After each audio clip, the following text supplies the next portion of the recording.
Well, it's Friday, and as I said last week, I thought about doing these sort of week in review like shows for Friday, and kind of worried that would I have the stories or anything? And really, there's only one story, and it's this one, but it's too damn long for me to do, and other channels that are better than mine have already covered it fairly well. Really did some good work on it. And I pretty much agree with their conclusions. This business with Disney and why it's so bad, and it's the leadership is terrible, and their children, they're just backstabbing, childish morons. It details the whole story about Bob Chapek, who never had a chance. I mean, Iger had no intention of giving up power over Disney. It was all just lying, playing around and stuff. He wouldn't give up his office because, hey, it's cool. It's got its own shower, and I like having a shower in my office. All this crazy stuff, and just on and on and on. So I recommend the article, but I just don't have the time to go through it. It's very long. There's other takes on it. Bounding into Comics does an article on it via Valiant Renegade, who did a really great job on it. And I agree wholeheartedly with his recommendation that Iger and the entire board needs to be dumped for the sake of that company. But it's another one of those things where all along, ever since the collapse of Star Wars and all that, I thought, the only real genuine entertainment that Disney produces anymore is their own corporate soap opera. I mean, it's like Game of Thrones or Game of Chairs, I guess, in this case. But it's just, and of course, it shouldn't be as shocking or surprising considering the choices the company's made over the years. But it still just comes across as so bizarre. And so there it is. So that's my bit on that. It's a pretty good outline of what happened here by Mr. Alex Sherman for CNBC News. So anyway, what other story could I do? Well, something I've only recently become aware of, even though I've seen some of these animated movies. It didn't really occur to me that they were in a new shared universe called Tomorrowverse. I mean, I knew they were connected. I've seen Legion of Superheroes, and I knew that there was that was going to lead into War World, which I still haven't seen yet. It is now available, and all that. I didn't know that Long Halloween was considered part of this as well, which is an adaptation of the comic book series. And all of that. But it's called Tomorrowverse because it began with an animated movie, which I've only recently seen, of Superman, Man of Tomorrow. So here's a little article from the Direct where they're talking about the future of this entity. And so many DC fans might not be aware that Warner Brothers has produced several animated films set in their own continuities. Separate from their DC offering. And that's true, and this is actually the second one. The first one was the DC Animated Universe, which was more or less, well, not even more or less, just somewhat loosely, but pretty directly in a lot of cases, based on the New 52 iteration of the DC superheroes. But that came to an end with Justice League Dark Apocalypse War. And this moves on into what is now called Tomorrowverse, very similar to how the Flashpoint film did for that, which is again based on what happened with New 52 and all that. So Justice League Dark rebooted their shared universe in animation. So it began with Superman's Man of Tomorrow and continued on with Batman, and that was the Long Halloween. Green Lantern, which was about John Stewart, more or less. And even the Justice League. Well, my guess is Justice League would be the War World movie will be considered a Justice League. The Justice League is around, but they haven't done anything that tells its origin or anything like that. They decided to just skip it. It's just suddenly they're there. And the Legion of Superheroes was another one that I've seen with Supergirl and all that.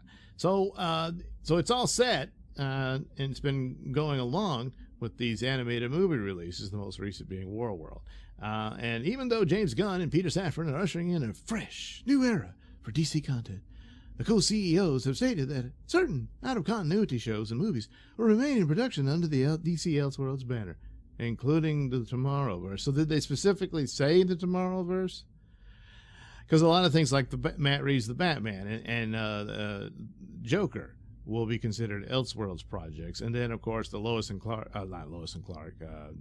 Superman, or Superman and Lois show, which will be canceled after its third season, but nevertheless, it will continue to its third season, and that'll be that. But that's considered Elseworlds.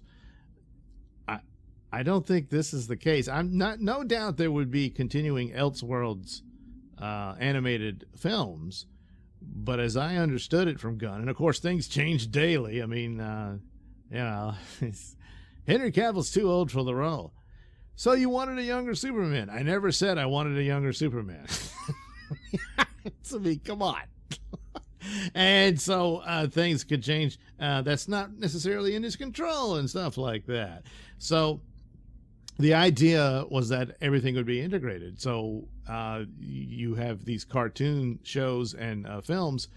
If you have a Superman in it, the voice will be played by David Cornsweet, who is James Gunn's new Superman. So that was the deal.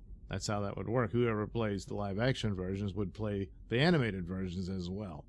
So unless they're just going to jump into these roles, I wouldn't think so, because their stories are already set.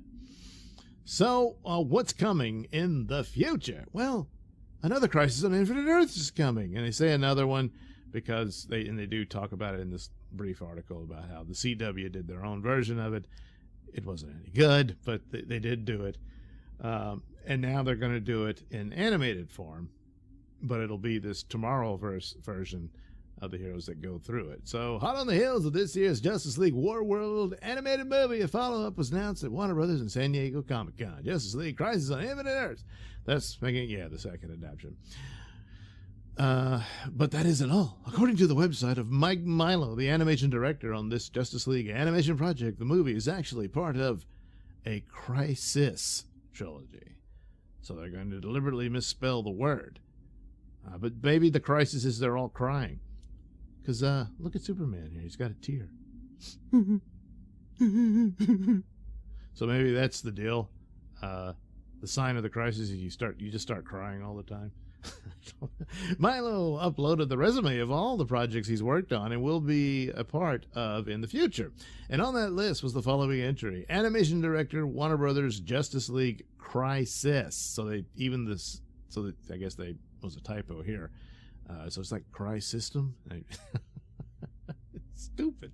1, 2, and 3. So it'll be a trilogy of films about the Crisis. So this indicates that 3 parts are in development for the retelling of Crisis on Infinite Earths. The first portion is scheduled to arrive in 2024. So what will the Crisis trilogy be about? Well, we can assume it has some resemblance to the original 80s Crisis on Infinite Earths, which rebooted DC Comics way back when. The actual storyline of Crisis on Infinite Earths is really cool. It was a fun read, but the results really damaged the DC brand, in my opinion, and they've been struggling with it ever since. The solution would be just to go back to the way it was. You could just have Earth 1 and Earth 2 and a few other Earths too. And leave it at that. I mean, you're always doing Elseworld stories anyway, and there you go. You're good. Whatever. So that would basically mean that all the past DC cartoons are fair game. So it's a multiverse shenanigans. Will it do the same thing that the Flash movie tried to do and the Spider-Man movie successfully did? And have appearances from past cartoons. So the Superman animated series, I imagine the Batman animated series, although sadly the voice would have to be different, but the short-lived Green Lantern show, or even the Superman we're friends. I imagine, yeah, they would definitely show up if that's the direction they're going to go. And he said, that's merely speculation, but it is available to them to do that. And then he goes on about, The Flash and Legends of Tomorrow had cameos from past TV shows and people. Most notably, Ezra Miller showed up in it and that sort of thing. So at one point, Warner Brothers was planning a huge take on Crisis for the soon-to-be now defunct DCEU, but those designs have since been scrapped. Yeah, that was the deal. See, when they announced that they got a 10-year plan for DC, maybe 5 of those years could have been finalizing the DCEU, Crisis on Infinite Earth, and in the next 5 years is your new universe. And then, I don't know, you do another Crisis at the end of that. But they didn't do that. So Justice League Crisis on Infinite Earth is out in 2024. So that's the deal. But the fact that it is a Crisis storyline, and they do these 3 films, and it comes out in 2024.